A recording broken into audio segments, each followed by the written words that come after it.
dentro de la célula como si fuese un neurotransmisor, por ejemplo, en el caso de las neuronas.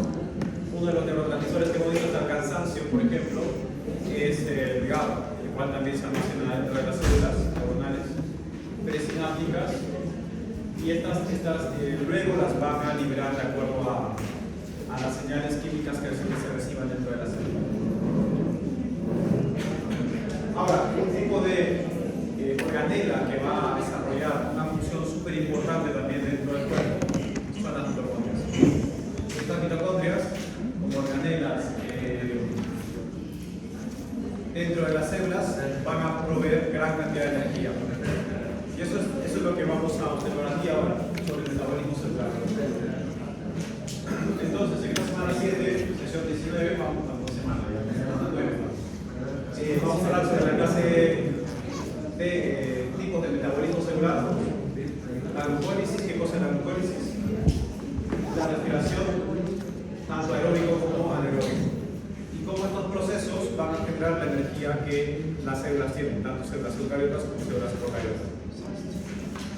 Entonces, ¿por qué va a ser importante revisar esta clase de hoy? Primero, para entender el proceso de generación de energía dentro de las células eucariotas, y segundo, porque va a ser de vital importancia para su práctica de esta semana o de esta tarde, no sé cuándo va a ser, porque después, donde ustedes usan la levadura, ¿cierto? ¿Han usado la levadura o no han usado la levadura todavía? No, ok. Entonces, esta clase va a ser de suma importancia porque nos va a permitir entender por qué usan la levadura y, sobre todo, qué es lo que tienen que medir en la levadura. Entonces, ¿qué debería llevarse esta atención?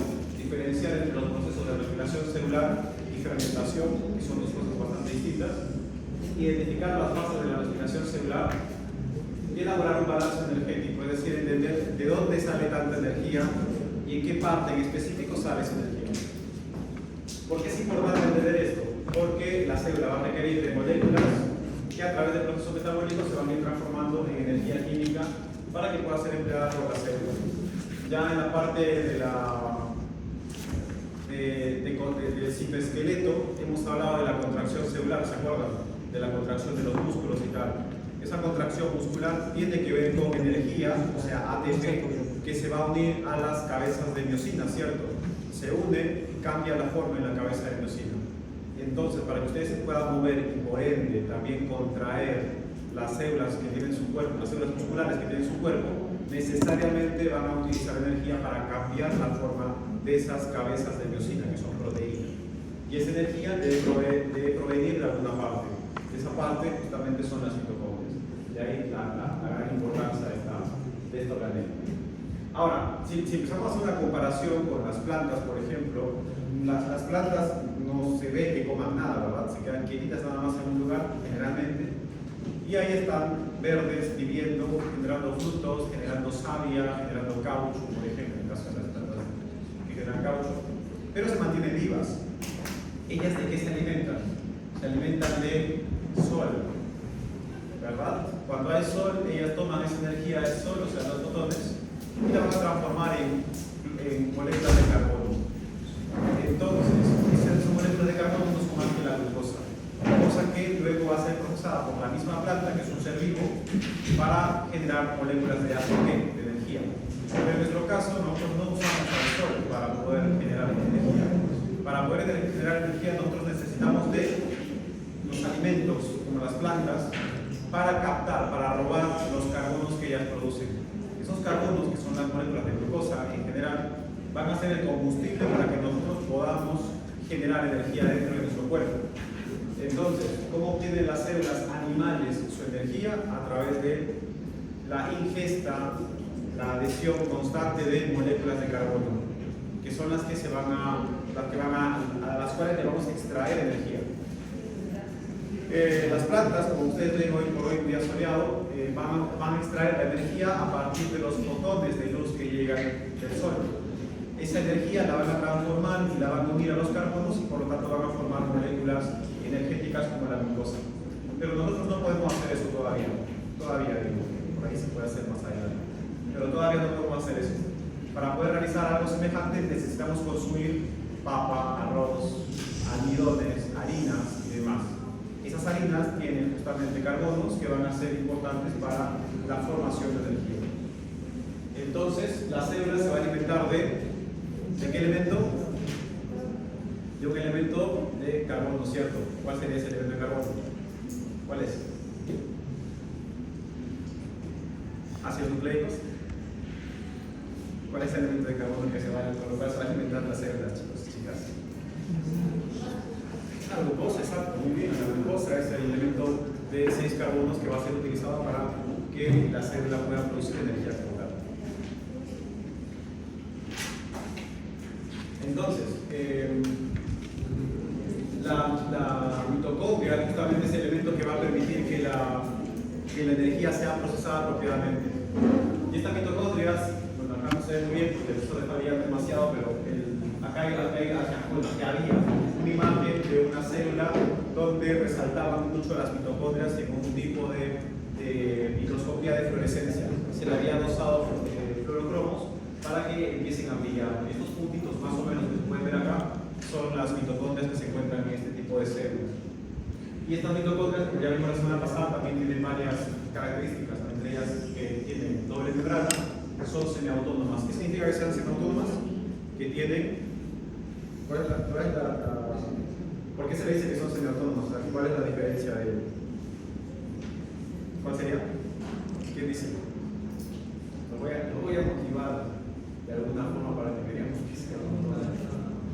¿Qué dirían ustedes? Sí, dime. Haya que hacer a postillo tener energía de la media. Va más o menos la idea, pero no está relacionada a la energía como tal. Sí, porque ahí se hace el ciclo de Krebs, donde se produce la energía y prácticamente necesita primero derivado y no sé, ahí o sea, necesita de algo para que recién se vaya produciendo. Vale, muy bien. Otra vez, es muy semejante a lo que mencionó tu compañero, o sea, que tiene que ver con energía, o sea, la respuesta no tiene que ver con energía, pero no está directamente relacionada a ello. ¿Por qué se dice que es semiautónomo? ¿Algún intento más, chicos? ¿Alguien más que quiere decir por qué a las mitocondrias se les denomina semiautónoma? O sea, autónomas pero a la mitad, autónomas pero con limitaciones. ¿Por qué sería eso? ¿Alguna idea? Sí, dime. Porque es el punto de si yo acuerdo lo que hice en la molecular para poder obtener lo que es energía. Es cierto ¿Qué eso. significa semiautónomo? Es cierto eso. No obstante, no responde a la pregunta. ¿Por qué sería semiautónoma? Necesito de algo para que produzca. Eso es porque Sí, se dice que es semiautónoma porque esta mitocondria dentro tiene ADN. Un ADN que le permite sintetizar proteínas, que obviamente van a servir para sintetizar proteínas. Pero esta idea de ser semiautónomo se refiere a que tiene ADN dentro específico para ella sola para producir sus proteínas y realizar el metabolismo. Recuerden que cuando hablamos de una célula eucariota, la célula eucariota tiene ADN, ¿cierto?, en su núcleo. Ese ADN nuclear hace que produzca proteínas que después pueden tener una función enzimática o estructural o cualquier otra. Pero en particular en las mitocondrias también tienen un material genético y ese material genético es propio, lo que hace que ella misma pueda de vez en cuando realizar sus propias traducciones, sus propias síntesis de proteínas y demás. También está encargada de la energía, va a producir energía como tal. Se dice que su origen tiene que ver con la teoría endosimbiótica, que no es más que definitivamente una bacteria que se unió a otra célula y empezaron a trabajar juntas. Esta bacteria que vendría siendo la mitocondria empezó a generar energía, mientras que la otra empezó a formar o a darle protección contra otras bacterias que se querían alimentar de ella. Se encuentra tanto en células animales y vegetales y el número va a depender de la actividad, es decir, mientras más actividad tenga el tejido, mayor cantidad de mitocondrias va a necesitar por la energía. Mientras más sencillo sea el tejido, menos mitocondrias. De ahí que ustedes utilizaron el hígado del pollo, ¿verdad?, para hacer su experimento de centrifugación diferencial. ¿Por qué para buscar mitocondrias usaron el hígado del pollo y no el pellejo del pollo? Porque en el hígado del pollo hay mayor cantidad de mitocondrias que están enfocadas en la producción de enzimas, de líquidos biliares y para cosa que no hace el pellejo del pollo y por lo tanto va a tener mucha menos concentración. Se pueden ver al microscopio, como ya ustedes más o menos lo han notado en su práctica, y su forma puede variar muchísimo. Entonces, esta vendría siendo la forma de una mitocondria. Esta mitocondria está siendo observada como una técnica de microscopía electrónica de transmisión. Ya lo importante aquí, donde no se tiene que perder, es cuáles son las partes de la mitocondria, o sea, la anatomía de la mitocondria, porque luego, más adelante, vamos a ver que en cada parte de la anatomía de esta mitocondria van a ocurrir cosas, como la fosforilación oxidativa, el ciclo de Krebs, la lanzadera de cadena-aspartato, y eso es importante saber dónde ocurre para que no se pierdan y tengan las ideas así todas distorsionadas en su cabeza. Entonces, vemos acá la mitocondria y va a tener una doble membrana, donde la membrana externa es la que está en contacto con el citosol, la membrana interna está en contacto con la matriz mitocondrial, y aquí esta membrana interna va a tener repliegues o pliegues que van a generar esta especie de líneas acá. Esos pliegues no son más que las crestas mitocondriales, y en esas crestas mitocondriales es donde se va a dar la cadena transportadora de electrones. Esa cadena transportadora de electrones es de suma importancia o es vital para entender dónde se produce la energía. Estas crestas tienen las enzimas que producen la energía. Ahora, el ciclo de Krebs, ¿dónde se da? Se da en el espacio, aquí en este espacio blanco. En este espacio blanco es donde se da el ciclo de Krebs. Y ese ciclo de Krebs es de suma importancia porque va a generar las moléculas energéticas, que son el NAD y el FAT, las cuales después van a viajar hacia las crestas mitocondriales. Aquí tenemos otro ejemplo de cómo se observa esta mitocondria. Acá no ayuda mucho la luz, pero en sí es una doble membrana donde la membrana interna se va a replegar sobre sí misma. Ese repliegue va a presentar gran cantidad de enzimas en la superficie de esa membrana. También vamos a ver que en la matriz, o sea, en la parte vacía de este ADN, de esta mitocondria, vamos a encontrar el ADN.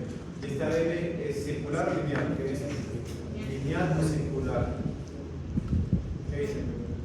Ese ADN que tiene el ADN que tiene la mitocondria, que por eso también se llama, que se le dice que es autónoma.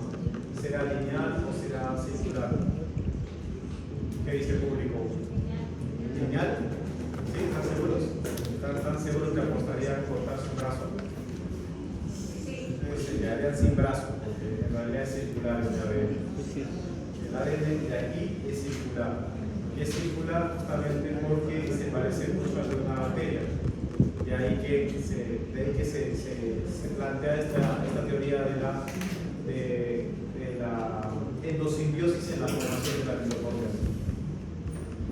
Entonces, viendo más a detalle las estructuras de la mitocondria, tenemos que en la matriz mitocondrial, o sea, en este espacio de la mitocondria, va a haber agua, proteínas hidrosolubles, moléculas de ADN, moléculas de ARN, enzimas y iones. Luego, en el espacio que se encuentra, o en la región donde se encuentran las membranas, estas membranas tienen gran cantidad de proteínas y enzimas, pero en específico hay una proteína muy importante que son las ATP sintetasas o ATP sintasas. Estas proteínas que se encuentran en la membrana, que vemos acá, van a ser muy importantes porque estas proteínas son las que van a generar la producción de energía. Pero esa producción de energía solamente se va a producir cuando la cadena transportadora de electrones funciona apropiadamente. Ahora, en el espacio intermembranal, o sea, entre la membrana externa y la membrana interna, vamos a tener a los protones de hidrógeno. Estos protones de hidrógeno, o iones de hidrógeno, que son lo mismo, van a acumularse en esta región y van a servir como combustible, por así decirlo, para formar el ATP a través de estas enzimas. Bueno, voy a explicar más adelante. Luego tenemos también la membrana mitocondrial externa, que es esta de aquí, que tiene porinas, y a través de esos poritos, que son las llamadas porinas, van a pasar moléculas como el NAD para luego ser transportadas a través del sistema de lanzadera. Así que esta es la parte, la anatomía que deben saber para más o menos mantener la idea de dónde ocurren las cosas que van a generar energía. Entonces, ya podemos empezar más o menos a hablar de la respiración celular. La respiración celular no es más que un proceso catabólico donde la degradación de moléculas moléculas da lugar a la liberación de ATP, o sea, energía. Y esta energía va a ser necesaria para que el cuerpo funcione apropiadamente, como la contracción muscular, la síntesis de proteínas, la fosforilación, el ciclo de reproducción celular, división celular y demás. En las células eucariotas, esta respiración celular va a ocurrir en el citosol o en las mitocondrias. Y en las células procariotas va a ocurrir en el citosol o mesosomas. ¿Y cuáles son los mesosomas? No son más que los dobleces de la membrana interna que tienen las bacterias.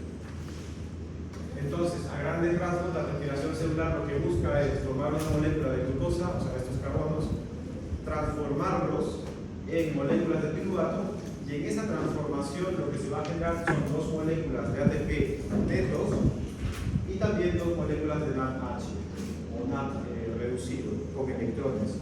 Estas moléculas de NAD con electrones van a ser también vitales porque va a permitir a la célula luego utilizarlas para extraer más energía incluso. En el caso vaya por una respiración aeróbica. Pero si va por una respiración anaeróbica, estas moléculas de NAD van a ser de suma utilidad para mantener el ciclo de la fermentación, el cual es importante para también mantener el ciclo de la glucólisis.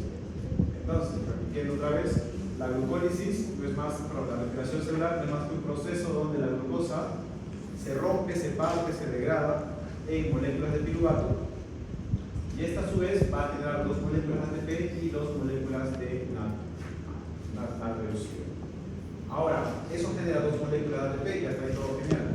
Pero esas moléculas residuos, que son los piruvatos, luego pueden ser utilizados para generar dos vías en la respiración celular. La vía de la respiración aeróbica, es decir, donde hay presencia de oxígeno, o la vía de una respiración anaeróbica, es decir, donde no hay presencia de oxígeno y se usan otros elementos para reciclar y extraer más energía de los sustratos. ¿Ok? Entonces, una cosa separada, una cosa muy distinta es el proceso de ruptura de las moléculas de glucosa, y otro completamente distinto son las vías de respiración, que no vamos a usar la glucosa directamente, sino vamos a usar al ácido piruvato para generar sus reacciones químicas.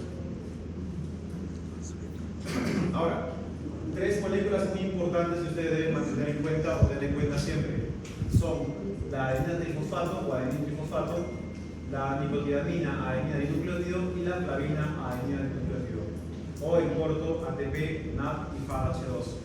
Estas de acá son súper importantes porque el ATP ya ustedes saben que es una molécula energética y que va a cambiar las reacciones y para es una de las más conocidas. Pero las moléculas de NAD y las moléculas de FADH2 son también moléculas energéticas. ¿Y en qué se basa ese entendimiento de que es una molécula energética? En que esta molécula de NAD y la molécula de FADH2 tienen dos electrones, cargan dos electrones. Y esos dos electrones pueden ser cedidos, prestados, movilizados a través de distintas moléculas. Y esa movilización de electrones justamente permite que las proteínas o las enzimas o moléculas cambien su forma, cambien su afinidad. Y eso es aprovechado para generar energía. De ahí que estas moléculas de NAD y de FAD son moléculas energéticas. Si bien no son exactamente el ATP, sí te pueden generar cambios en las proteínas y enzimas. De ahí que son consideradas moléculas energéticas y en este caso la respiración celular van a participar muchísimo. Además, otro detalle importante es que estas moléculas de NAD y de FAD las vamos a ver muy involucradas de acá para adelante en cuestiones de reproducción o de división celular, en los procesos de detención de la proliferación celular, por ejemplo, van a estar muy involucradas. Ahora,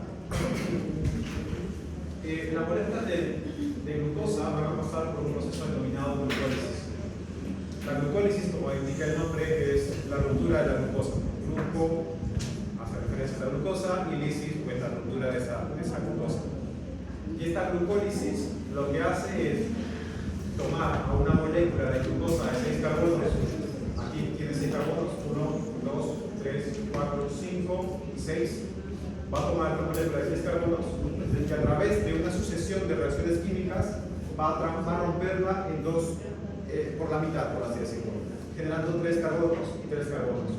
3 carbonos de piruvato y otros 3 carbonos de otra molécula de piruvato. Al final tenemos 2 moléculas de piruvato. Este proceso de ruptura, de separación, va a generar 2 moléculas de ATP netos y 2 moléculas de NADH, o NADH más H, como se menciona acá, que son los sustratos de producción, por así decirlo, que se generan en la glucólisis. ¿Hasta aquí vamos bien? ¿Todo tranquilo hasta acá? Vale, pues se pone peor más adelante, ¿no? La glucólisis, como reacción química, va a tener 2 etapas bastante grandes. Una etapa que involucra la inversión de energía y la segunda etapa donde se va a generar la producción de energía. En la etapa de la inversión se van a invertir ATPs y en la etapa de la producción se van a producir ATPs. Ahora, para que se entienda esta figura, es como cuando ustedes compran un celular, digamos, a 100 soles. Si ustedes quieren venderlo y sacar ganancias del celular, entonces tienen que venderlo, por ejemplo, a 200 soles. Entonces yo invertí 100 soles para comprar ese celular y para venderlo y ganar algo lo voy a vender a 200 soles. Por lo tanto, ¿cuánto sería mi ganancia neta? 100 soles, ¿cierto? Misma situación va a suceder con la glucólisis. La glucólisis va a invertir los ATPs y va a generar 4 ATPs en la parte de la producción. No obstante, a la hora de hacer las restas y sumas, encontramos que como ganancia neta vamos a ganar 2 ATPs nada más. Esto es de vital importancia entenderlo, porque luego cuando les coloco la pregunta del examen, ¿cuántos ATPs se han generado en la etapa de inversión? Ustedes ponen solamente 2 ATPs. Bueno, en realidad, en la etapa de inversión no se genera ningún tipo de ATP, más bien se gastan ATPs. Es como el ejemplo del celular. Cuando en la etapa de inversión del celular, ¿cuánto voy a invertir? 100 soles, ¿cierto? Estoy gastando dinero, no estoy ganando dinero, estoy gastando dinero. Y en la etapa de inversión voy a producir, sí, de la inversión. En la etapa de inversión voy a gastar 100 soles, como dije, o 2 ATPs. Y en la etapa de la producción voy a producir, voy a ganar. En el ejemplo del celular, ahí voy a ganar 200 soles. Y en el caso del ATP voy a ganar 4 ATPs. Pero a lo que quiero llegar con esto, antes de decir nada, es que deben saber qué cosa sucede en qué momento. Porque si en la pregunta del examen yo les digo cuántos ATPs se generan en la etapa de la producción de la glucólisis, si ustedes ponen 2 ATPs ya está mal, porque son 4, exacto. Ahora la pregunta también puede ser, por ejemplo, ¿cuántos ATPs se forman en la glucólisis de manera neta? 2, exacto. Porque he invertido 2 y he ganado 4. Haciendo las sumas y restas, si he invertido menos 2 ATPs y he ganado más 4 ATPs, al sumar eso me da 2 ATPs como ganancia neta, como ganancia. Mismo ejemplo del celular, ¿no? Invierto menos 100 y gano más 200. ¿Cuánto tengo al final? Más 100 soles, ¿cierto? Entonces esa es la ganancia neta. Sígueme. Lo que iba con esto era que Pero en la inversión no se genera ningún ATP. en la inversión se gasta ATP. Se gasta, se usa, se gasta 2 ATP. ¿Puedes repetir la pregunta? ¿No te gustó? No se produce. No, se gasta lo que se invierte. Es como el dinero del celular. Yo gasto 100 soles para tener el beneficio del celular. Ahora vamos a ver, pero lo que quiero llegar con esto es que recuerden bien qué cosa es cada etapa, porque en el examen les puedo colocar inversión, producción o ganancia neta, y eso obviamente genera distintas respuestas. La ganancia neta, ¿cuánto es la glucólisis? 2. ¿Cuántos ATPs se usan en la inversión? 2 ATPs. Se usan 2 ATPs, no se ganan, se usan 2 ATPs. ¿Cuánto se produce? Se produce 4. Y si pregunto por la ganancia neta, son 2 ATP. Así que, como se puede dar cuenta, son distintas preguntas que se apuntan a distintas fases. Entonces, vamos a empezar a hablar de la inversión. ¿Cómo se produce esa inversión? De la inversión tenemos que vamos a gastar los ATPs, como pueden ver acá. Entonces, aquí en la etapa de inversión vamos a gastar los ATPs y vamos a empezar otra vez con la molécula que genera la glucólisis, que es la glucosa. Entonces, acá la glucosa, por ejemplo, van a ver que pasa por una serie de reacciones químicas, que son 5 reacciones químicas acá, 5 reacciones químicas que van a transformar la molécula de glucosa hasta generar 2 moléculas de glicerol o glicerolíderos del fosfato. ¿Cómo sucede esto? Miren, están atentos a esta parte. En la etapa de inversión se van a gastar 2 ATPs, se van a invertir, se van a usar los ATPs. Entonces, cuando la glucosa ingresa al citoplasma, esta glucosa va a ser transformada a través de esta enzima que se llama la exoquinasa, y aquí un ATP se va a tomar. Este ATP le va a dar un fósforo a la glucosa y a través de esta enzima se va a transformar en gliceraldehído 6-fosfato. Esta nueva molécula, gliceraldehído 6-fosfato, que tiene un fósforo en el carbono 6, de número, va a pasar por un proceso de isomerización a través de la enzima fosfo-glucoisomerasa. Simplemente el fósforo va a cambiar de posición y también la molécula, de ahí va a formar esta molécula llamada fructosa 6-fosfato. Esta fructosa 6-fosfato es el isómero del anterior. Esta es la nueva molécula que hemos formado, y a esta nueva molécula se le va a agregar otro ATP, es decir, el ATP se le va a unir a esta molécula y va a formar una molécula llamada la fructosa 6-bifosfato, 1,6-bifosfato. Fructosa 1,6-bifosfato. ¿Por qué 1,6? Porque el fósforo está en el carbono 1 y en el carbono 6. 1,6-bifosfato. ¿Por qué bifosfato? Porque un fósforo está aquí y otro fósforo está aquí. Son 2 fósforos. ¿Y de dónde vienen estos fósforos? De los ATPs que se han ido gastando. Un ATP se ha gastado aquí, generando un fósforo, y otro ATP se ha generado acá, pero se ha utilizado aquí, formando esta molécula de fructosa 1,6-bifosfato. Aquí viene la parte clave, presten atención por el amor de Dios. Esta molécula de fructosa 1,6-bifosfato va a pasar por una transformación a través de la enzima llamada aldolasa.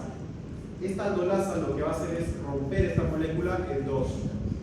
Va a formar la dihidroxiacetona fosfato y el glicerol o gliceraldehído 3-fosfato.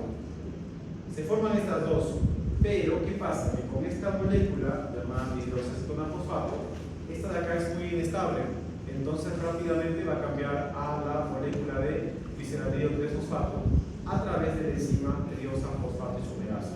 O sea, donde quiero llegar es que esta molécula de fructosa 1,6-bifosfato, con esta enzima se rompe en 2.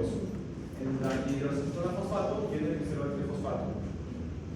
Esta molécula de aquí, al ser muy inestable, es rápidamente digerida, transformada por la enzima tiosa fosfato isomerasa, la cual genera otra molécula de gliceraldehído 3-fosfato. Ahora, les pregunto yo, por una molécula de glucosa que entra a la etapa de inversión, ¿cuántas moléculas de gliceraldehído 3-fosfato forman? ¿Forma una o forman 2? Bien, 2, ¿verdad? ¿Por qué 2? Si se dieron cuenta de que son 2 moléculas de gliceraldehído 3-fosfato. Otra vez, por cada molécula de glucosa que ingresa a la etapa de inversión, va a pasar toda esta transformación hasta acá, y aquí, cuando se tiene la fructosa 1,6-bifosfato, esta fructosa 1,6-bifosfato se va a romper en 2, en esta molécula de aquí y en esta molécula de aquí. De esta, olvídense, esta molécula de aquí, otra vez, al ser inestable, va a transformarse en una molécula llamada gliceraldehído 3-fosfato. Entonces, tengo una que se ha roto inicialmente, tengo esta que luego se ha transformado en gliceraldehído 3-fosfato. De ahí que son 2 moléculas, ¿cierto? ¿Me siguen hasta ahí? ¿Sí? Entonces, por cada molécula de glucosa que ingresa a la etapa de inversión, ¿cuántas moléculas de gliceraldehído 3-fosfato tengo?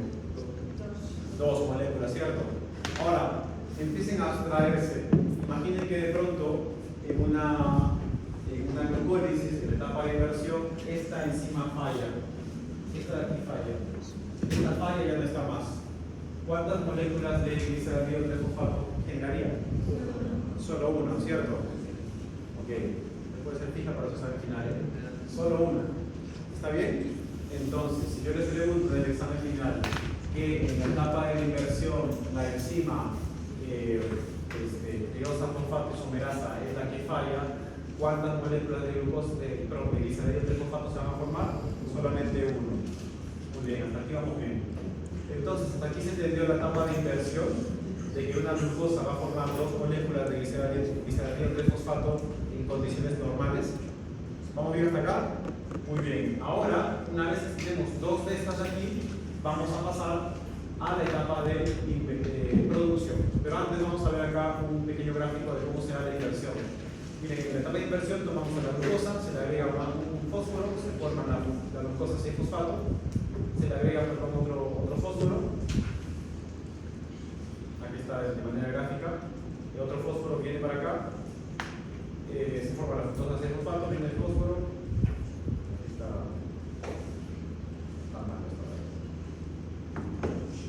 La fructosa 6-fosfato y aquí debe unirse, ahí está, la fructosa 6-fosfato se une a otro fósforo, este se rompe, forma la fructosa 6-fosfato, este de aquí se rompe en dos, tenemos a la glicositona fosfato y a la glicositona fosfato, esta de acá se transforma en la misma que está aquí abajo y se forman las dos moléculas de glicerdaldehído 3-fosfato. Ahora, en la etapa de la producción se van a formar 4 moléculas de ATP, aquí solamente aparecen 2 porque estamos viendo solamente una reacción, 4 moléculas de NADH2 y 2 moléculas de piruvato. Entonces, recuerdan que nos quedamos en que se habían producido 2 moléculas, acá, justamente acá está el numerito, ¿no? Número 2 moléculas de gliceraldehído 3-fosfato. Ok, entonces en esta etapa de producción vamos a generar ATP, más de lo que hemos invertido. Entonces, este gliceraldehído 3-fosfato a través de la enzima gliceraldehído 3-fosfatasa o silogenasa va a tomar una molécula de NAD oxidado y lo va a reducir. Va a formar la primera molécula de NAD. Estoy hablando de una sola molécula porque estoy considerando solamente una molécula de gliceraldehído 3-fosfato. Pero van a darse cuenta de que acá hay un numerito 2 en cada uno porque obviamente son 2 moléculas. Entonces vamos a formar una molécula de NAD. Eso va a generar a esta nueva molécula, que es la bifosfoglicerato. Este bifosfoglicerato va a tener 2 fósforos, un fósforo por aquí y otro fósforo por acá. Este a su vez va a ser digerido por esta enzima llamada fosfoglicerato quinasa y va a tomar a 2 ADPs, o un ADP en realidad, va a tomar un ADP y se va a unir uno de los fósforos, formando una primera molécula de ATP. ¿Hasta acá vamos bien, chicos? Una primera molécula de ATP. Luego se va a generar la molécula 3-fosfoglicerato. Esta molécula tiene todavía un fósforo. Entonces, a través de esta enzima llamada fosfoglicerato mutasa, va a cambiar la posición del fósforo al carbono 2. De ahí el número 2 aquí. El 2-fosfoglicerato con el fósforo en el carbono 2. Esta va a pasar a través de una enzima llamada enolasa. Esta enolasa la va a deshidratar, hasta reaccionar agua, y va a generar la nueva molécula llamada fosfoenolpiruvato. Esta nueva molécula llamada fosfoenolpiruvato, a través de la enzima piruvato quinasa, va a tomar la molécula de ADP y la va a transformar en ATP, formando la molécula de piruvato o ácido clorhídrico. Entonces, esto va a suceder solamente con una molécula de gliceraldehído 3-fosfato, pero como son 2, a todo esto se le va a multiplicar por 2. De ahí que tenga acá un numerito 2, 2, 2, 2. Y acá también 2 ATPs, 2 ATPs. Entonces podemos decir que en la etapa de la producción, ¿cuántos ATPs se han formado? Acá hay 2, acá hay 2. Por lo tanto, se han formado 4 ATPs. ¿Cuántas moléculas de NAD? Se han formado 2 moléculas de NAD, aquí, 2 moléculas de NAD. ¿Y cuántos piruvatos? También 2 moléculas de piruvato. ¿Hasta aquí vamos bien? ¿Sí? Ok. Entonces, yo les digo, por ejemplo, que la enzima fosfoglicerato quinasa es la que falla en una etapa de glucólisis, ¿se formará o no se formará energía neta? Si esta enzima falla, por ejemplo, ¿se formará o no se formará energía neta en la glucólisis? Claramente no, porque si esta falla, no hay, primero que no hay formación de energía y tampoco hay la molécula de 3-fosfoglicerato. Y esta, obviamente, es necesaria para que se forme el fosfoenolpiruvato, que tampoco, al no estar, no formaría moléculas alternas. ¿Está claro, chicos? Bien, espero que les quede claro eso porque es de suma importancia tener eso en cuenta para ustedes. Ahora, lo que ustedes van a hacer en su laboratorio, o ya que he hecho con las levaduras, tiene que ver con este proceso, el proceso de la producción. Ustedes van a utilizar un veneno para sus levaduras. El veneno se llama ¿se acuerdan? Si le ponen en su vasito, ¿cómo se llama el veneno que vamos a usar para inhibir este proceso? ¿Cuál? No, la enolasa está. La enolasa. Cloruro de sodio no es. ¿Cuál es el nombre? No, la enolasa es la enzima que está acá. Chan, chan, chan, chan. ¿Cuál es ese veneno que vamos a usar, chicos? ¿El profesor el pasito es esta semana? Sí, esta semana. ¿Cuál es ese veneno que vamos a usar para evitar que este proceso se vea? O también llamado inhibidor metabólico. El NAF. ¿Qué es el NAF? Es el fluoruro de sodio. El fluoruro de sodio, ustedes van a usar el fluoruro de sodio y ese fluoruro de sodio se va a disgregar en dos moléculas, en dos iones, iones flúor y iones sodio. El ion flúor es el que es más importante porque ese va a atacar a esta enzima.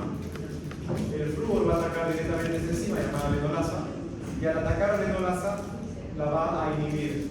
Entonces, al inhibir a esta enzima, ¿qué creen que no va a pasar? No se va a formar fosfenolpiruvato. Y si no hay fosfenolpiruvato, no se va a formar tampoco piruvato, ¿cierto? Entonces, lo que ustedes van a buscar mañana o más tarde, lo que sea, en ese laboratorio, es inhibir esta enzima. Cuando esta enzima se inhibe, no hay formación de una molécula ATP. Entonces, no se va a formar piruvato. Y el piruvato es necesario para realizar las fermentaciones. Y también es necesario para realizar la respiración aeróbica. De ahí su importancia en este pedacito. Entonces, a mayor cantidad de fluoruro de sodio, mayor inhibición de esta enzima. A menor cantidad, menor inhibición. Y esa inhibición mayor o menor, ¿cómo ustedes la van a evidenciar? ¿Cómo ustedes la van a ver? ¿Cómo van a saber que realmente se está eliminando la levadura? Muy bien, por la salida de CO2. Porque recuerden que la levadura respira también va a generar CO2. Entonces, a mayor cantidad de CO2, menor cantidad de veneno. A mayor cantidad de veneno, menor cantidad de CO2 o ninguna producción de CO2. ¿Está clara esa parte o no? ¿Sí? Entonces ustedes cuando vayan a su laboratorio ya más o menos sabrán responder el fundamento de esa práctica, que es justamente esto de acá. ¿Otra vez? Otra vez. Entonces, ya habíamos hablado de que la etapa de dispersión toma 2 ATPs, ¿cierto? Y la etapa de la producción toma o forma 4 ATPs. Para que se formen esos 4 ATPs es necesario un proceso de reacciones químicas que involucran necesariamente enzimas. Estas enzimas que están en color rojo aquí son las sustancias que van a tomar a la molécula inicial y la van a transformar en la siguiente, y así sucesivamente. Pero en el caso de la práctica de laboratorio, ustedes van a usar un antimetabolito, se llama. El antimetabolito no es más que una sustancia que va a entorpecer, va a inhibir, va a frenar, va a parar una ruta metabólica. En este caso, la ruta metabólica es de la glucólisis. Y ese antimetabolito es el fluoruro de sodio. Y ese fluoruro de sodio se va a unir acá a la enolasa. Específicamente, el flúor se va a unir a los iones magnesio de la enolasa y la enolasa va a dejar de funcionar. Entonces, si la enolasa deja de funcionar, no va a formar fosfenolpiruvato. Y si no hay fosfenolpiruvato, tampoco va a haber piruvato. Y si no hay piruvato, obviamente tampoco va a haber energía.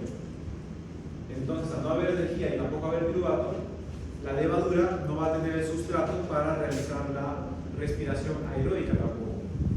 O sea, no va a producir energía neta y tampoco va a tener los piruvatos para generar la respiración aeróbica. Y por lo tanto no va a producir CO2 tampoco, porque el CO2 viene de la respiración aeróbica y lo vamos a explicar en un ratito. Eso, ese es el fundamento de la práctica de hoy día o de mañana o cuando les toque, cuando trabajen con levaduras. Y esto también lo pueden explicar en la discusión, por qué funciona, por qué sucede que la bacteria, perdón, la levadura deja de producir CO2. Tiene que ver con este proceso. Así que ya saben qué cosa dice. Entonces, en la etapa de la producción, tomamos acá el glicerido trifosfato, se forman dos moléculas de NAD. ¿Qué más sucede? Que estas moléculas de glicerido trifosfato cambian a 3 fosfoglicerato, cada una de ellas cambia su forma a 2 fosfoglicerato. Estas de aquí cambian a esta forma del fosfanol piruvato, y estas van a generar 2 moléculas de ATP y van a formar 2 moléculas de piruvato. Estas moléculas de piruvato al final van a ser usadas en un proceso de fermentación. No obstante, podemos ver acá esta ganancia neta. Hemos usado 2 ATPs acá y hemos ganado 4. A la hora de hacer las sumas tenemos 2 ATPs de ganancia.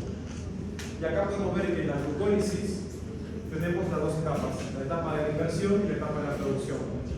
Rápidamente, en la etapa de la inversión, la glucosa va a gastar 2 ATPs y eso va a formar una molécula llamada fructosa 1,6-fosfato, y esta se va a partir en 2 moléculas, en una de glicerido 3-fosfato y en otra llamada dihidroxacetona fosfato.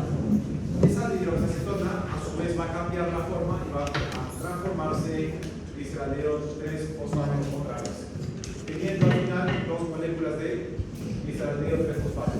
¿Por qué 3P? Aquí se va a utilizar 2 moléculas de ATP. En el caso de la energía producida, vamos a utilizar a estas moléculas de glicerido 3-fosfato y las vamos a cada una de ellas va a pasar por su proceso donde se van a formar moléculas de NAD, moléculas de ATP y va a formar ácido pirúvico o piruvato. Pero estas mismas reacciones se van a dar por 2, ¿verdad? Y al final vamos a tener 4 ATPs en la fase de la producción más 2 moléculas de NADH. Entonces, al hacer el balance total, decimos menos 2 ATPs en la fase de la inversión más 4 ATPs en la fase de la producción, tenemos más 2 ATPs, o sea, excedente ATP, y 2 moléculas de NAD. Esa vendría siendo la cantidad en la producción de energía dentro de la reacción llamada glucólisis, que es la reacción que transforma el carbono, la glucosa, en moléculas de piruvato. ¿Vamos bien hasta acá? ¿Sí? ¿No nos hemos perdido? ¿O sí? ¿Se han perdido? ¿No? ¿Todavía? Porque se ponen más adelante. ¿Todo claro? Ok, acá están las dos fases de la glucólisis. En esta parte de aquí está la fase de la inversión y en esta de aquí está la fase de la producción. En la inversión tomamos una molécula de glucosa y le aplicamos, le invertimos 2 ATPs, ¿cierto? Aquí están los 2 ATPs. Se invierten 2 ATPs en las reacciones químicas y se forman al final 2 moléculas de glicerido 3-fosfato, una acá y otra acá. Entonces, ¿cuánto hemos gastado para transformar a la glucosa en glicerido 3-fosfato? 2 moléculas de ATP. ¿Todo bien acá? Bien. Ahora, en la etapa de la producción, se toman estas 2 moléculas de glicerido 3-fosfato y cada una de ellas va a pasar por su proceso de transformaciones. Esos procesos de transformaciones que ya explicaba hace un rato van a producir una molécula de NAD, una molécula de ATP y otra molécula de ATP en etapa 6, que no son más que las reacciones químicas nada más. Entonces, por cada molécula de glicerido 3-fosfato tenemos una molécula de NAD, una molécula de ATP y otra molécula de ATP. O sea, tenemos una molécula de NAD y 2 moléculas de ATP. ¿Verdad? ¿Hasta ahí todo bien? Y como son 2, simplemente hacemos la multiplicación por 2. Tenemos otra molécula de NAD, de ATP y de ATP. Al final también vamos a generar 2 moléculas de piruvato. Entonces, al hacer otra vez el balance de esta reacción o de esta etapa, tenemos que hemos generado 4 ATPs y también hemos formado 2 moléculas de NAD. ¿Hasta ahí todo bien? Sí. Ok. Entonces, si yo invertí menos 2 ATP y aquí gané más 4 ATPs, a la hora de hacer el balance, tenemos que sacamos 2 ATPs de ganancia. Aquí están, 2 ATPs de ganancia. ¿Y cuántas moléculas de NAD? 2 NAD. Esa vendría siendo el balance energético, por así decirlo, de la glucólisis. Ahora, ¿por qué es importante la glucólisis como tal? Porque cuando la glucosa ingresa a la célula, dentro la glucosa va a empezar a transformarse a través de los procesos denominados glucólisis, ¿cierto? La glucólisis, que ya hemos visto hace un rato, tiene estas dos etapas, de inversión y de producción. Esa inversión y producción va a generar dos moléculas de que están en esta flecha ya para acá indica que se ha formado energía, o sea, ATP. Y acá, dentro de la glucólisis, como sustancia de desecho, por así decirlo, producto, mejor dicho, producto, se va a formar una molécula de piruvato. Bueno, dos moléculas de piruvato.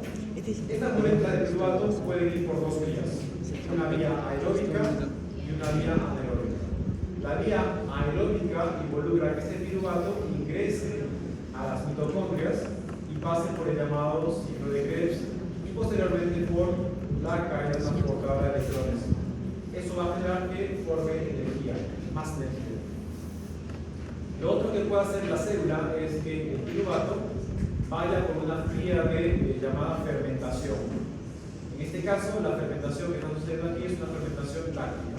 Entonces, en la fermentación también hay un proceso de reacciones químicas que genera que se forme lactato, o alcohol, o ácido butírico, así un montón de fermentaciones.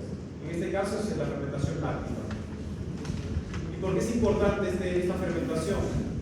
Porque la fermentación va a generar esta molécula. Las moléculas de NAD van a ser usadas para formar moléculas de NAD oxidadas. Estas moléculas de NAD oxidadas van a servir como sustrato para la glucólisis. Si no hubiesen estas moléculas de NAD oxidadas, no habría glucólisis. Si no hay glucólisis, no habría piruvato. Entonces, uno de los fundamentos para que suceda la fermentación es que la fermentación es necesaria para formar moléculas de NAD oxidados, los cuales van a servir para que sean usados en la glucólisis y así formar moléculas de NAD, las cuales otra vez son usadas en la fermentación. Y así se mantiene el ciclo de la glucólisis y de la fermentación. Ahora, estas moléculas de NAD que están como que libres por acá también pueden ser usadas para enviarlas al sistema de lanzaderas de la mitocondria. Este NAD va a viajar a la membrana celular, perdón, a la membrana mitocondrial, y aquí van a pasar por un proceso de transformaciones llamadas sistemas de lanzaderas. Esos sistemas de lanzaderas no son más que la transformación del NAD en otra molécula, puede ser el FADH2, o en la misma molécula de NAD. ¿Cuál es la idea? Dejar ingresar a los electrones hacia la luz de la mitocondria o las membranas internas de la mitocondria. Entonces, esa es la idea básica de cómo sucede el metabolismo celular. La glucosa ingresa a las células por transportadores que ya hemos hablado en la clase de la semana número 3 o 4 más o menos. Dentro se da el proceso de glucólisis que acabamos de explicar. Se da todo este proceso de reacciones químicas por un proceso de fermentación o respiración aeróbica y eso va a generar energía. En el caso de las levaduras, ¿qué tipo de organismos son, chicos, las levaduras? ¿Son células eucariotas o procariotas? ¿Procariotas? ¿Por qué son procariotas? ¿Por qué dicen que las levaduras son procariotas? Porque son bacterias. ¿Son bacterias? ¿Estás seguro que son bacterias? ¿Apostarían a cortarse otro brazo para ver si son bacterias? No. ¿Son procariotas? No, sí, no. ¿Qué son? Recuerden que ustedes en el pan comen levaduras. Bueno, pero levaduras al fin y al cabo. Cuando hacen pizza también, cuando consumen pizza también encuentran ahí levaduras muertas. ¿Por qué sería entonces?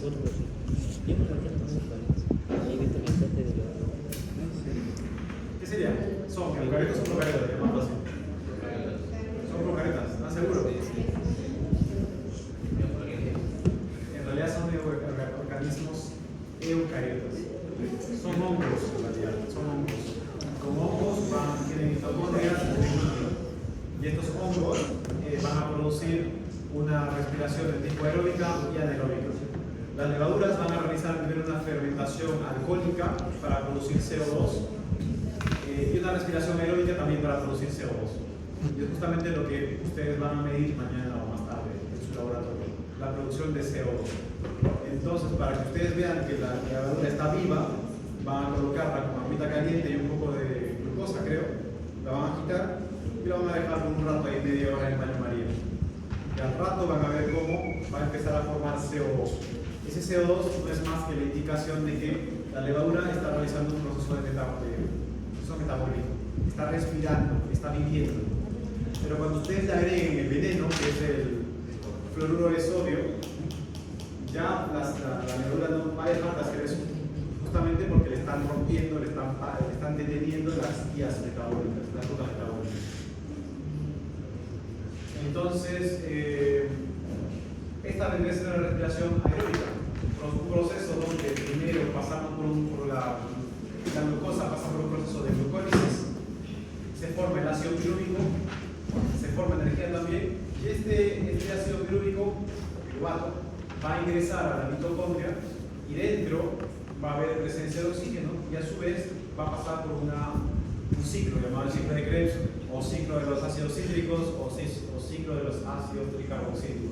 Cualquiera de las tres es lo mismo. Estos van a generar electrones y protones a través de las moléculas energéticas que les comenté, como son el FAD y el NAD. Esos van a viajar hacia la membrana interna de la mitocondria y van a generar la llamada cadena transportadora de electrones. Esta cadena transportadora de electrones no es más que una forma de movilizar electrones para empujar o bombear protones.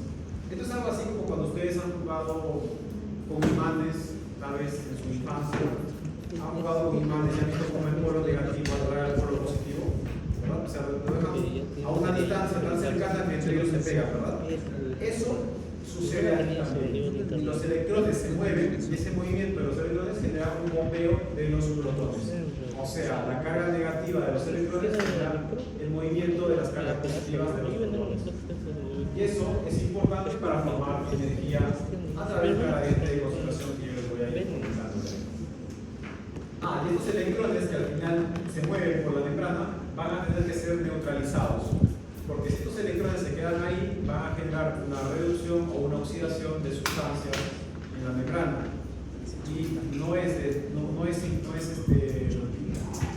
para nada beneficioso para la mitocondria que los electrones se queden allí. Porque si se quedan allí, van a malograr a las enzimas, van a destruir, inhibir a las enzimas. Por lo tanto, para neutralizarlo, al neutralizarlo, simplemente lo que se hace es tomar esos electrones y unirlos a la molécula de oxígeno formando agua. Entonces, aquí adentro se va a formar agua y el agua no se daña a nadie. Cuando menos más la mitocondria en ese momento. Y así es como se forma energía. Ahora, en el caso de la respiración anaeróbica sin oxígeno, se puede formar ácido láctico o etanol, y esto a su vez va a generar una llamada fermentación alcohólica o láctica. Entonces, más o menos para hacer un balance así de moléculas usadas, se puede ver aquí que se usa una molécula de glucosa más moléculas de oxígeno que van a formar moléculas de CO2, de agua y de energía. Entonces, la respiración celular y es el proceso catabólico en el que el oxígeno se usa para producir energía a partir de los carbohidratos y se realiza en la mitocondria. Otra vez, acá tenemos la mitocondria con todas sus cosas dentro, la membrana externa, la membrana interna aquí, y sobre todo las enzimas. Una de ellas es la ATPase, la que se encuentra aquí en la membrana celular. Entonces, ¿cuáles son las etapas de la respiración aeróbica? O sea, la que usa oxígeno. Son 5. La glucólisis, la descarboxilación del fluorato, el ciclo de Krebs, la caída probablemente de la fosforilación oxidativa. 5 pasos importantes para la respiración aeróbica. Así que si en su examen les pregunto, ¿cuáles son? Díganme, 4 etapas nada más, 4 etapas de la Respiración aeróbica son justamente estas: glucólisis, descarboxilación del piruvato, ciclo de Krebs, otra vez y su llama, la fosforilación oxidativa. ¿Ok? Sencillito, bastante rápido, bastante sencillo. Ahora, si les pregunto dónde pasa cada una de ellas, es otra cosa. La glucólisis va a pasar en el citosol, o sea, en la célula, no en la mitocondria, sino en el espacio de la célula dentro de ella. La descarboxilación del piruvato y el ciclo de Krebs va a suceder aquí, en la matriz mitocondrial, o también llamada mitosol, en esta parte de acá. Mitosol o matriz mitocondrial, o sea, en esta parte de aquí en el centro. El espacio vacío, por así decirlo. La cadena transportadora de electrones y la fosforilación oxidativa va a pasar en la membrana interna o crestas mitocondriales. ¿Dónde queda eso? Acá, en este espacio. En este espacio donde va a ocurrir la cadena transportadora de electrones y la fosforilación oxidativa. Eso. Entonces, ya hemos hablado de la glucólisis, hace un rato, así que ya no vamos a volver a hacer más. Vamos a hablar de la descarboxilación del piruvato y el ciclo de Krebs, los cuales se van a dar en la matriz mitocondrial, o sea, acá en este espacio. Entonces, primero vamos a hablar de la descarboxilación del piruvato. La descarboxilación del piruvato no es más que la forma en cómo se le quita un carbono. Ve el nombre de descarboxilación, quitarle un carbono. Acá tenemos al piruvato. Este piruvato, a través de una enzima llamada piruvato deshidrogenasa, se le va a quitar un carbono y a su vez se le va a reducir una molécula de NAD. O sea, un NAD va a tomar dos electrones de esta reacción y se los va a quedar, formando la molécula de NAD. A su vez, se va a unir una molécula de coenzima A, formando la llamada molécula de acetilcoenzima A. Y si el piruvato tenía 3 carbonos, acá hay 1, 2, 3, y al descarboxilarlos, ¿cuántos carbonos va a tener ahora? 1 y 2. Solamente 2 carbonos. Entonces, la glucólisis sucede en el citosol, forma el piruvato. Este piruvato, a través de la descarboxilación del ácido piruvico, va a pasar por se le va a quitar una molécula de carbono, va a formar una molécula de NAD y se le va a dosar una molécula de coenzima A, formando la llamada molécula famosa acetilcoenzima A. Esta acetilcoenzima A es la que va a ingresar al llamado ciclo de Krebs. Entonces, por cada molécula de glucosa se van a formar 2 moléculas de ácido pirúvico, las cuales van a descarboxilarse y a través de la unión de 2 moléculas de coenzima A y de moléculas de NAD van a formar 2 moléculas de acetilcoenzima A, 2 moléculas de CO2 y 2 moléculas de NAD reducidos. Así que atentos con esas equivalencias, por así decirlo.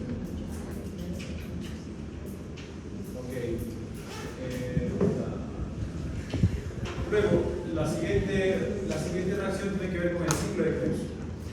Una vez que el piruvato ha sido descarboxilado, por ejemplo acá en el acetilcoenzima A, está acá, el acetilcoenzima A que está aquí, ahora está aquí, como pueden ver. Lo que vemos acá arriba no es más que lo que explicaba hace un ratito, que es la descarboxilación del piruvato. Se da la salida del CO2 y la formación de una molécula de NAD. Aquí es importante notar que acá hay un NAD, que es ya una molécula energética y que va a empezar a sumar posteriormente para hacer el balance energético de esta reacción. Miren aquí, chicos, tenemos una molécula de acetilcoenzima, la cual va a pasar por esta enzima llamada sintasa de citrato y va a formar acá al citrato. Este citrato, a través de esta enzima, va a formar a la nueva molécula llamada isocitrato, y esta isocitrato va a pasar por un proceso de descarboxilación y de formación de moléculas de NAD. Este primer CO2 que sale aquí dentro del ciclo es importante empezar a tenerlo en cuenta para el conteo. Además, este CO2 es justamente el CO2 que la levadura va a liberar a la hora de que la cultiven ustedes en su laboratorio. Además, es el mismo CO2 que ustedes exhalan cada vez que están simplemente existiendo. Ahí sentados y respirando. El CO2 justamente es el que está produciéndose en este ciclo de Krebs. Ahora, se forma esta nueva molécula que es la alfa-cetobutyrato. esta también va a pasar por un proceso de descarboxilación, o sea, otro carbono va a ser liberado y se va a formar otra molécula de NAD a través de esta enzima. Eso va a generar una nueva molécula llamada succinilcoenzima A, y esta, a través de la sintasa de succinilcoenzima A, va a formar la molécula llamada succinato. En este proceso de transformación ustedes van a ver que se va a formar una molécula de GTP y se va a liberar a la molécula de coenzima A. Aquí específicamente el GTP, que es una molécula energética, va a ser luego transformada a una molécula de ATP. Entonces, podemos decir que en el ciclo de Krebs se van a formar moléculas energéticas directamente como el ATP, o bueno, indirectamente como el ATP. Directamente no, ¿verdad? Pero indirectamente como el GTP, que luego se cambia a ATP, entonces sí se pueden formar moléculas energéticas de esta manera. Por último, el succinato cambia a fumarato a través de la enzima deshidrogenasa de succinato, y esto va a generar que se forme la molécula de FADH2, que es otra molécula energética que carga electrones. El fumarato, a través de la fumarasa, forma el malato, y este malato, a través de la enzima deshidrogenasa de malato, va a formar a la última molécula energética, que es una molécula de NAD, dando como resultado al oxalacetato. Este oxalacetato es de suma importancia porque luego va a ser utilizado para volver a subir a la acetilcoenzima para seguir el ciclo. Entonces, este proceso que acabamos de ver tiene como importancia la formación de CO2 y la formación de las moléculas energéticas que estoy señalando acá, que son el NAD y el FADH2. Aquí se forma 1, 2, 3, 4 moléculas de NAD y una molécula de FAD. Estos generan justamente 5 pares de electrones, donde esos electrones van a ser luego llevados a la cadena transformadora de electrones. Entonces, para verlo más o menos de forma resumida, una molécula de acetilcoenzima A ingresa al ciclo de Krebs formando 3 moléculas de NAD, 2 moléculas de CO2, una molécula de FADH2, una molécula de GTP y esta a su vez una molécula de ATP. Acá tenemos el esquema. Este esquema no es más que la forma en cómo se da la reacción química. Entonces, algo que también deben tener en cuenta son las cantidades. Aquí abajo vemos las cantidades, como pueden ver ahí, por cada molécula de acetilcoenzima se van a producir 3 moléculas de NAD, una molécula de FAD y una molécula de GTP y también una molécula de CO2. Esto es de vital importancia porque luego en los exámenes pregunto cuánto se produce de cuánto, dependiendo de la cantidad de acetilcoenzima y se pierde completamente. Por una molécula de glucosa se van a producir 2 moléculas de fosfato, que a su vez van a producir 2 moléculas de glucosa. Ahora, por lo tanto, una molécula de glucosa, ¿cuántas moléculas de NAD va a generar? Vamos a generar 6 moléculas de NAD, 2 moléculas de FAD, 2 moléculas de GTP y 4 moléculas de CO2. ¿Hasta ahí vamos bien? ¿Sí saben de dónde salen estos números? ¿Por qué en el ciclo de Krebs les digo que por cada acetilcoenzima ingresan 3 NAD, un FAD y un GTP? Y luego, ¿por qué por cada molécula de glucosa salen 6 NAD, 2 FAD, 2 GTPs, 4 CO2? ¿Vamos bien con eso o no? ¿No? ¿Sí? ¿No? ¿Qué dicen sus caritas?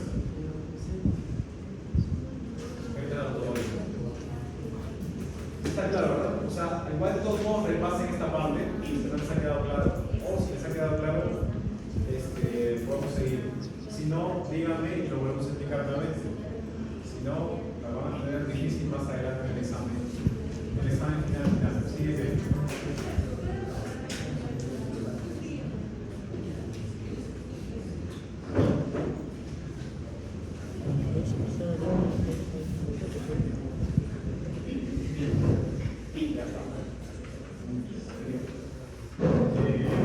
Bueno, entonces todo claro por aquí, no espero. Bueno, entonces, ¿por qué es importante esto del ciclo de Krebs? ¿Para qué va a servir? ¿Para qué va a servir? ¿Por qué es importante tenerlo en cuenta? Justamente porque este ciclo de Krebs busca formar moléculas de NAD y formar moléculas de FAD. qué les dije yo hace un rato? Que las moléculas de NAD y las moléculas de FAD, sí o no, que llevan electrones. Cuando están en esta forma, así reducidas, llevan electrones, o sea, tienen electrones consigo. Y esa es la parte fundamental e importante de este ciclo, que se generen estas moléculas cargadas de electrones.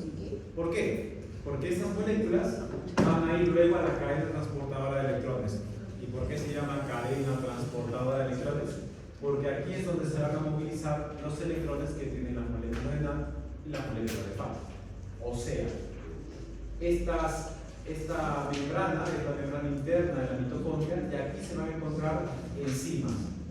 Estas enzimas van a tener nombres, pero en simple son el complejo 1, el complejo 2, el complejo 3, el complejo 4, y por ahí hablan del complejo 5, que vendría siendo el ATP sintasa. En algunos libros lo van a encontrar como complejo 5 y en otros simplemente como una enzima aparte. Pero ¿por qué es importante esto? Porque justamente estos complejos, que no son más que enzimas, van a oxidar las moléculas de NAD. Acá ven el NAD, acá tenemos al NADH, que es el NAD con electrones.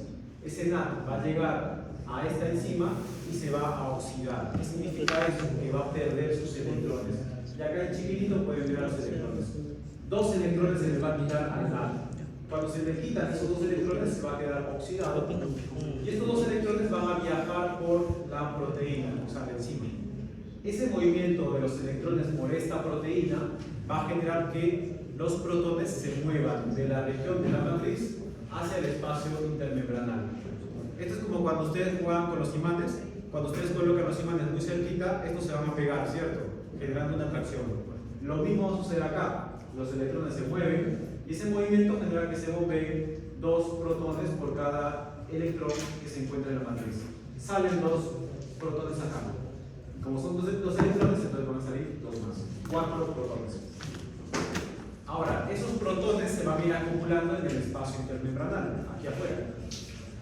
Entonces, los electrones que se han quitado del NAD van a viajar por esta proteína y van a llegar a una proteína llamada ubiquinona.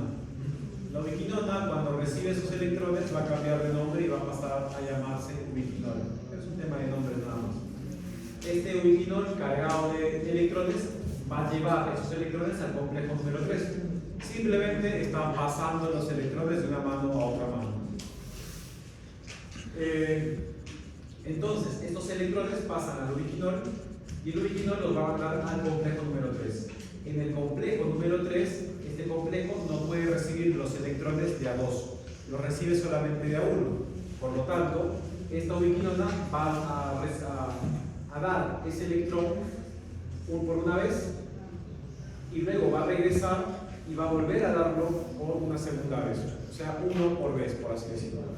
Ese movimiento de 1 por vez va a generar a su vez que se bombeen más protones, justamente por el movimiento que acabamos de explicar hace un ratito. Ese movimiento va a generar el bombeo de 2 protones y cada vez que se acerque, otros 2 protones. Una vez que el complejo número 3 ya tiene a los electrones, los va a pasar a la otra molécula llamada citocromo C. El citocromo C las va a pasar al complejo número 4. Ahora, hasta ahí voy a explicar una parte y la otra parte va a empezar con las moléculas de FAD. Esos electrones que acabo de explicar vienen de la molécula de NAD. Ahora, la molécula de FAD se va a oxidar, o sea, va a perder sus electrones en el complejo número 2. Entonces, va a llegar acá, se va a oxidar, va a perder los electrones y otra vez. Los electrones del FAD van a viajar otra vez a la ubiquinona, cambiándola, llenándola de electrones. Y esta ubiquinona no va a ser más que el mismo proceso que acabo de explicar. Es decir, va a entregar un electrón por vez al complejo número 3. Una vez que se entregan los electrones, esos electrones dentro del complejo número 3 van a pasar al citocromo C y estos los van a ir comunicando, pasando hasta llegar al complejo número 4. Aquí el complejo número 4 es el último complejo que va a movilizar a los electrones y esa movilización de los electrones va a generar el bombeo de 2 protones más. Ahora, aquí dentro de este complejo 4, lo llamativo es que ese complejo 4 ya no tiene a dónde más botar, llevar. o descartar esos electrones.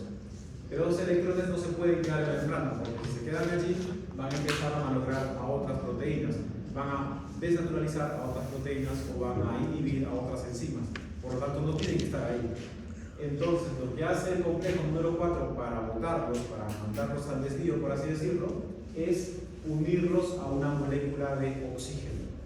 Entonces, el complejo 4 lo que hace es tomar oxígeno, tomar los electrones, los junta y forma una molécula de agua. Tiene los protones, el oxígeno, los electrones y forma una molécula de agua. La formación de la molécula de agua es justamente la que se lleva los electrones. Y esa molécula de agua que se forma aquí dentro de la matriz es justamente una molécula que es inocua, o sea que no hace daño dentro de la mitocondria. De ahí que esos electrones son eliminados, por así decirlo, dentro de esta cadena transportadora de electrones. Además, recuerden que por definición la respiración aeróbica tiene como aceptor final de electrones al oxígeno. Y aquí, ¿quién está aceptando al final los electrones?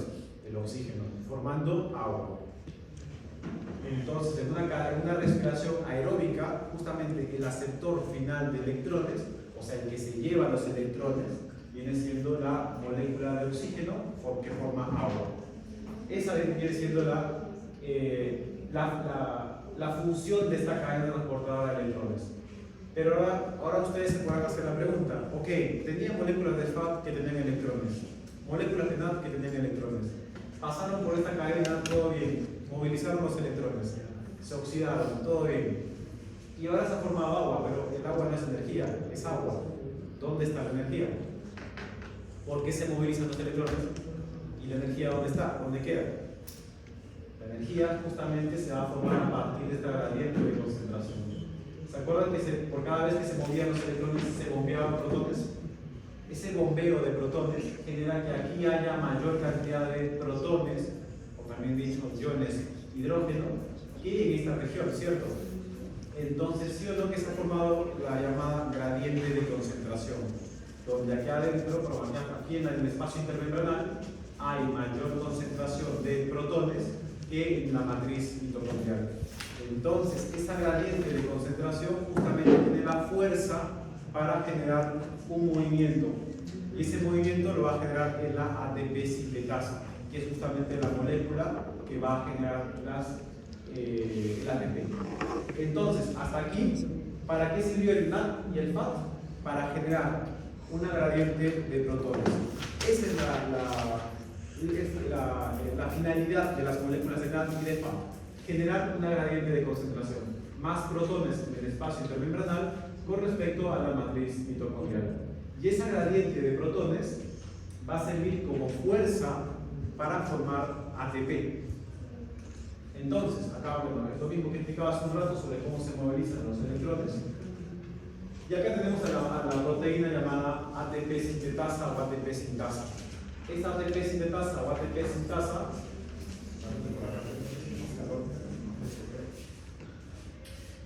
esta ATP sintasa es justamente una proteína que se encarga de girar, y ese giro lo va a dar justamente por la gradiente de concentración.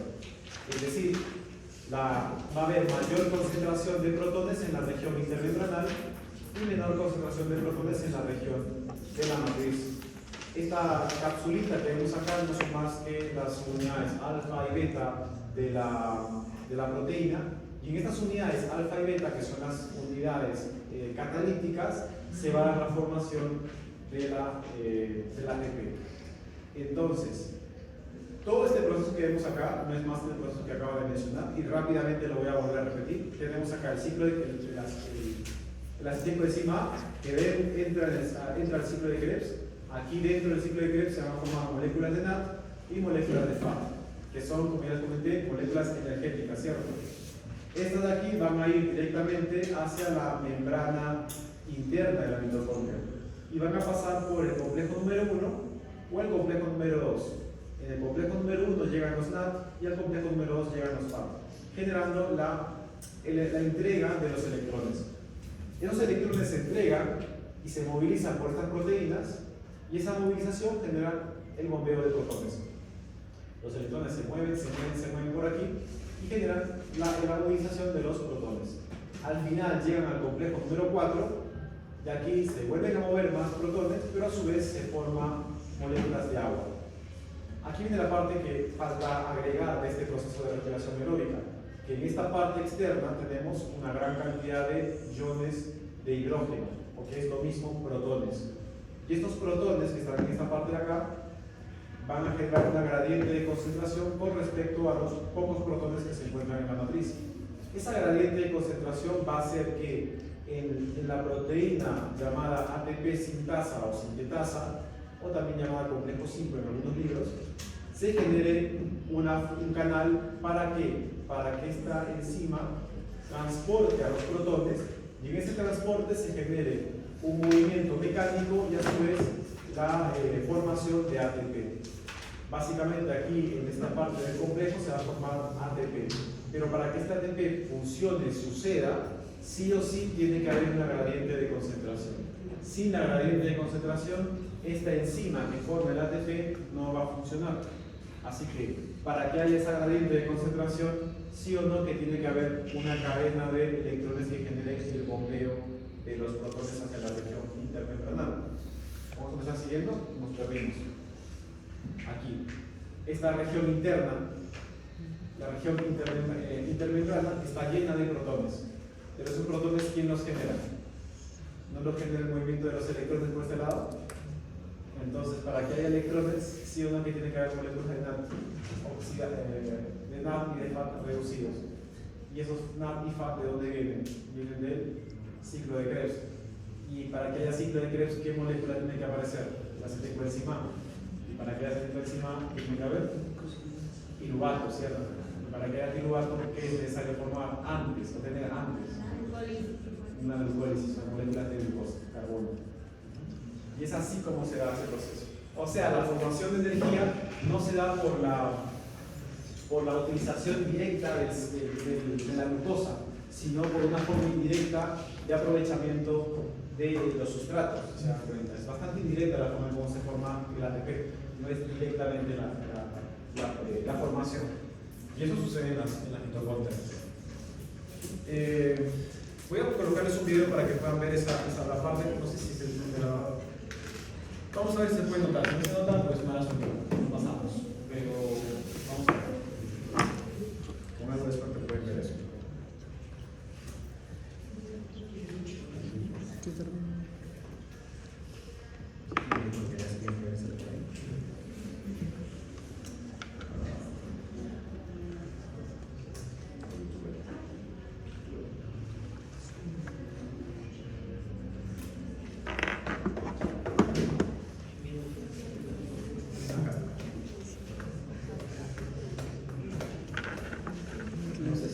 All eukaryotic cells, east to those that make up the human body, contain membrane-bound organelles with specialized functions.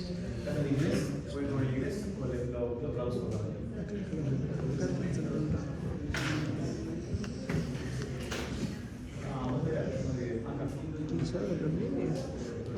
¿Lo puedo escuchar en música un rato?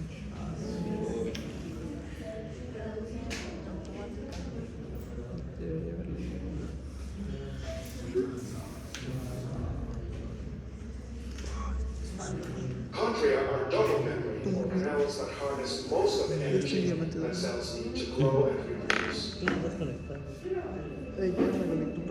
Nearly all of this energy comes from reactions that take place at the inner A mitochondria. la 1 de la mañana.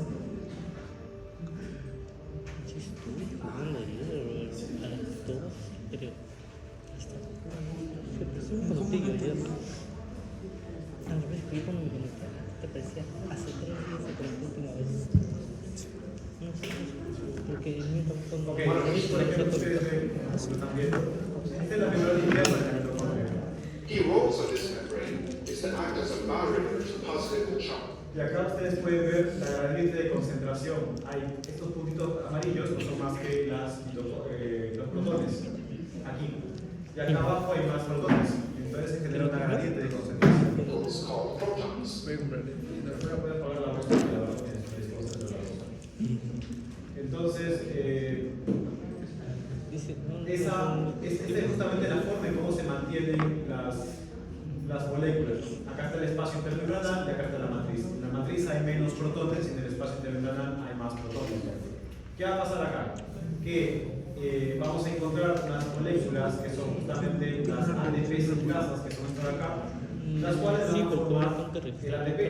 Y acá tenemos que esa ATP sintasa, como pueden ver, va a funcionar solamente cuando haya mayor concentración de protones en la región intermembranal con respecto a la región de la matriz.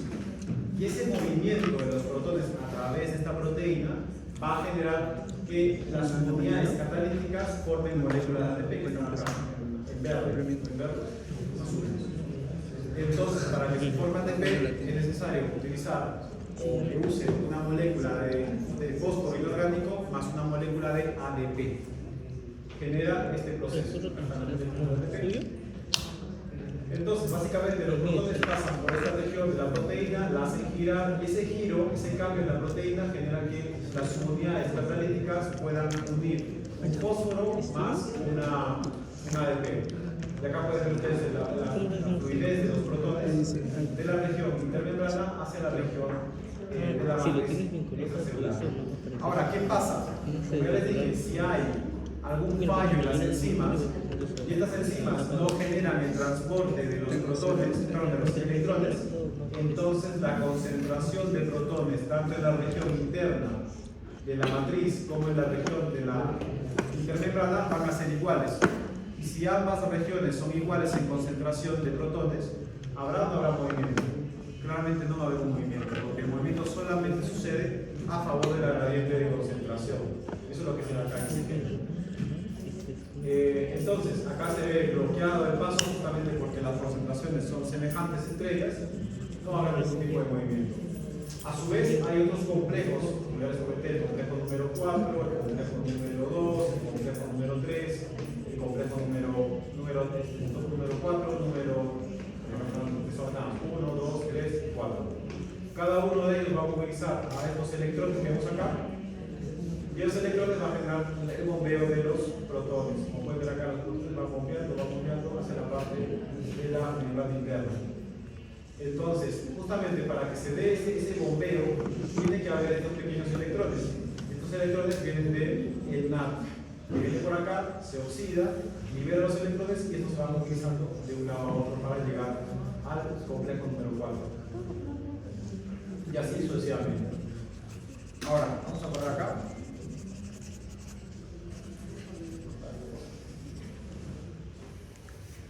Igual el video está bastante sencillo de ver.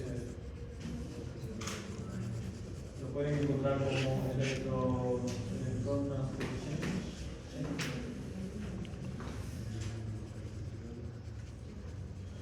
Bien, les había comentado esto. Ahora, esto de acá, básicamente es lo que acabo de decir. Lo pueden leer claro y entendido después en sus casas, pero es básicamente lo que he explicado.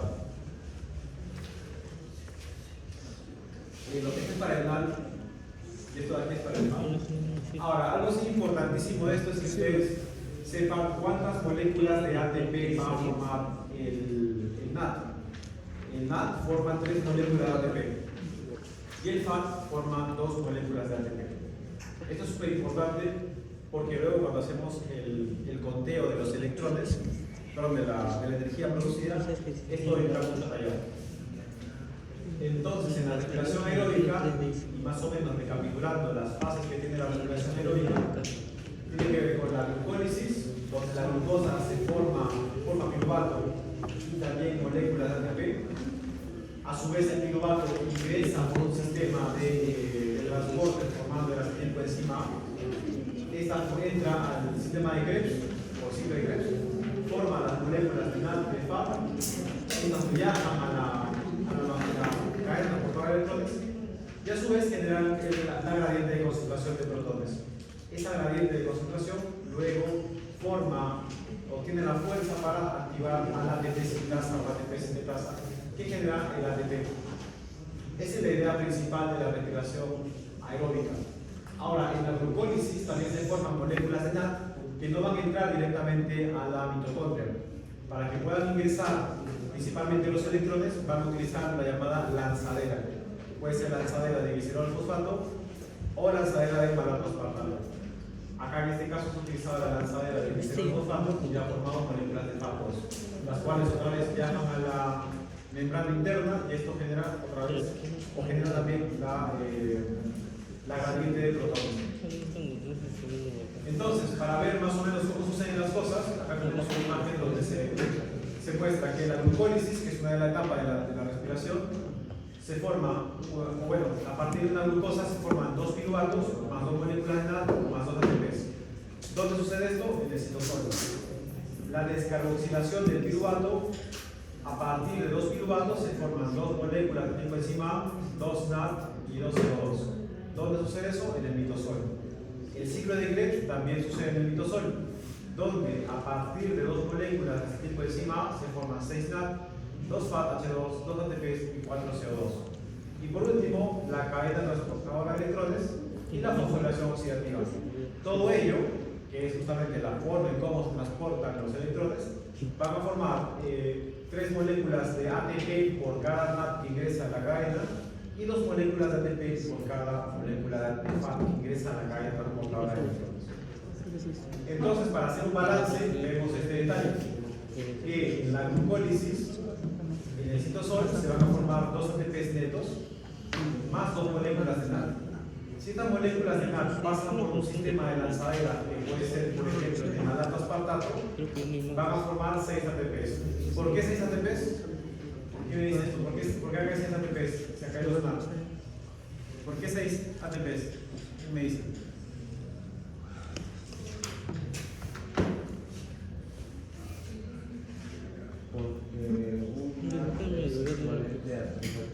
Muy bien, exacto.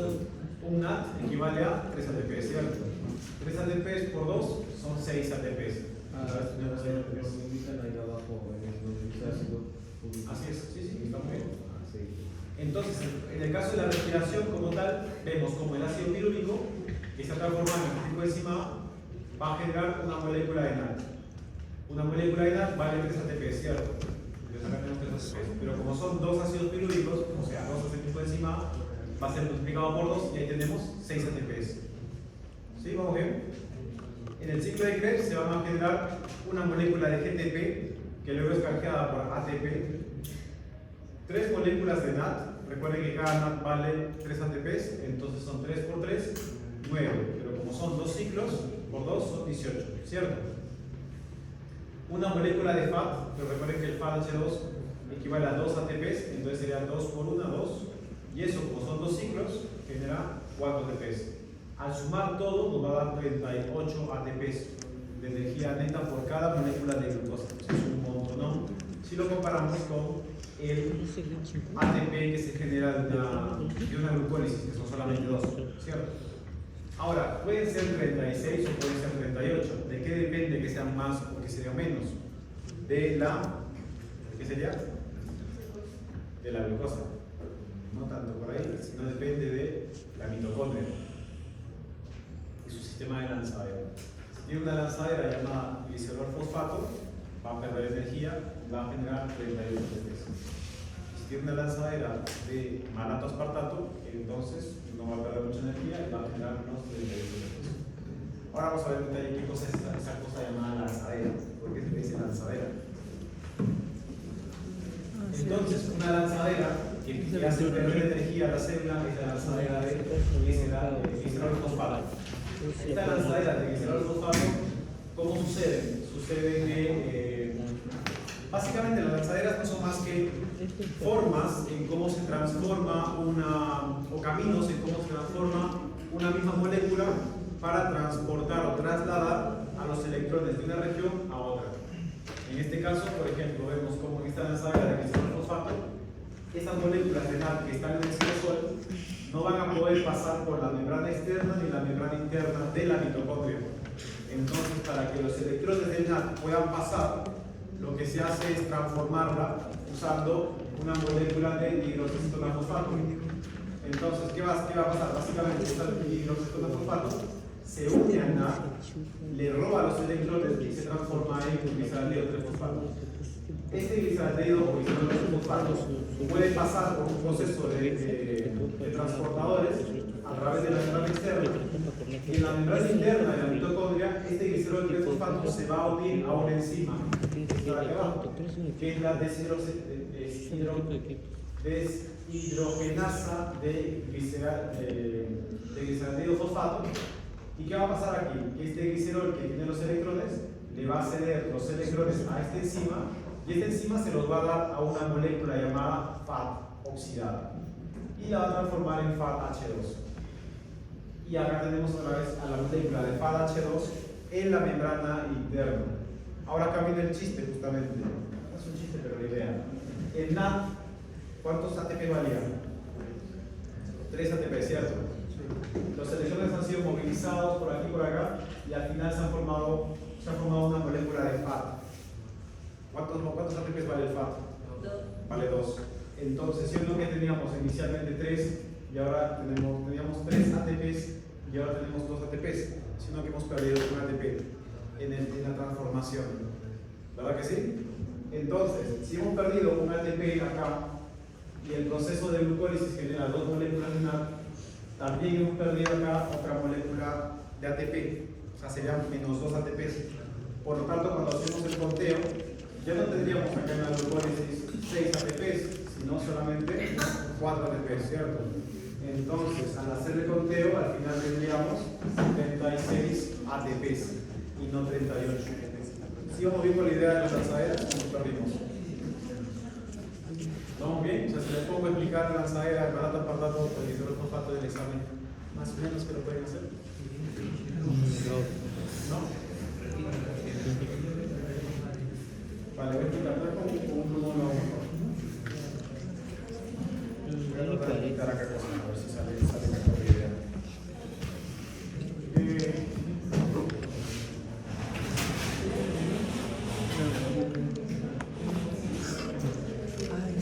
¿Pueden ver acá? Creo que no. Ahí sí, te va a estar algunos. Sí, mira. ¿Fíjate? Sí.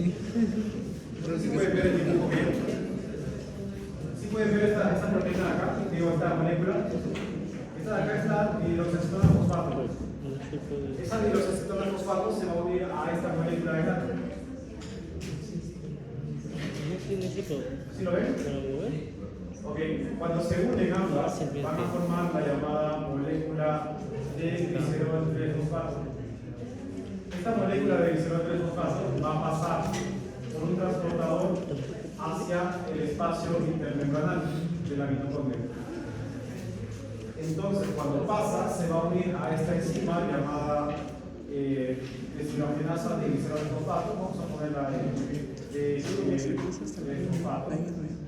Se va a unir y esta de acá va a formar a la molécula llamada, va a tomar al FAT oxidado y lo va a transformar en una molécula de FAT-H2. A su vez, esta misma molécula de G3P, que es el glicerol 3-fosfato, va a transformarse en la hidroxacetona fosfato. Y esta va a volver a salir al espacio espacio citoplasmático. Aquí viene el asunto, que justamente para poder transformar la molécula de hidroxacetona fosfato en gliceraldehido 3-fosfato o glicerol 3-fosfato, se debe unir a una molécula de NAD. Y esa unión genera la liberación de electrones a la molécula esta. Al liberar los electrones se va a formar el gliceraldehido 3-fosfato. Este se transporta hacia el espacio intermembranal, que está aquí, espacio intermembranal, y aquí adentro recién se va a unir a la enzima, a esta enzima que es la deshidrogenasa de glicerol 3-fosfato. Esta de aquí lo que va a hacer es tomar a este glicerol 3-fosfato y va a pasar los electrones a la molécula de FAT oxidada, formando moléculas de FAT oxidada. A su vez, va a transformar nuevamente la molécula de hidroxacetona fosfato y esta va a poder salir otra vez. Entonces, acá hay dos barreras, por así decirlo. La primera barrera es esta de aquí, que es la membrana externa de la mitocondria. Y la segunda barrera viene siendo la que está acá, que es la membrana interna de la mitocondria. Aquí tenemos la membrana externa, y está acá en el centro de la membrana interna. Y este es el espacio intermembranal. Entonces, para que las moléculas de FAT vayan se vayan a la cadena transportadora de electrones, que está en la membrana interna por acá, y se vayan a la proteína. ¿Cuál es la proteína donde llegan? ¿A qué complejo llegan el FAH2? Al complejo número 2. Para que estas puedan llegar acá, tienen que pasar necesariamente por toda esta transformación.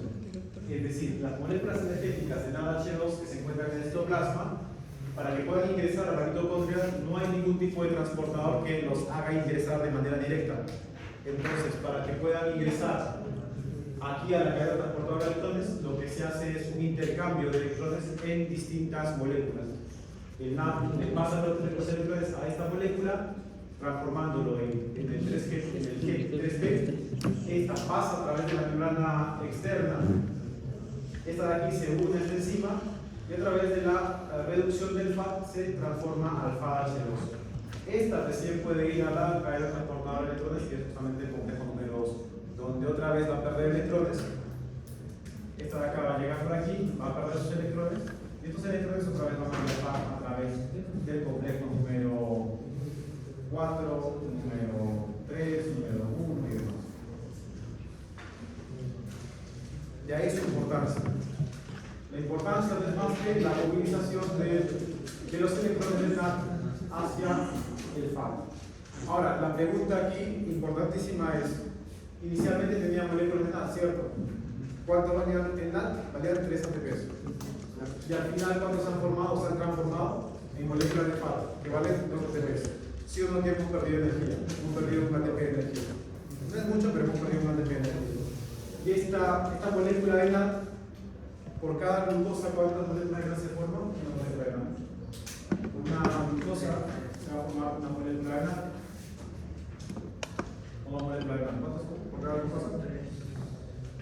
Por ejemplo, la glucólisis, ¿cuántas moléculas de NAD se forman? 2. Entonces acá tenemos 2 moléculas de NAD. Si se han formado 2 moléculas de NAD y yo quiero ingresar esos electrones del NAD hacia aquí adentro, ¿cuántas moléculas de FAT voy a formar entonces? A través del sistema de lanzadera de glicerol fosfato vamos a formar también 2 moléculas de NAD, ¿cierto? Perdón, de FAT. Es decir, tenemos 2 NAD que están acá.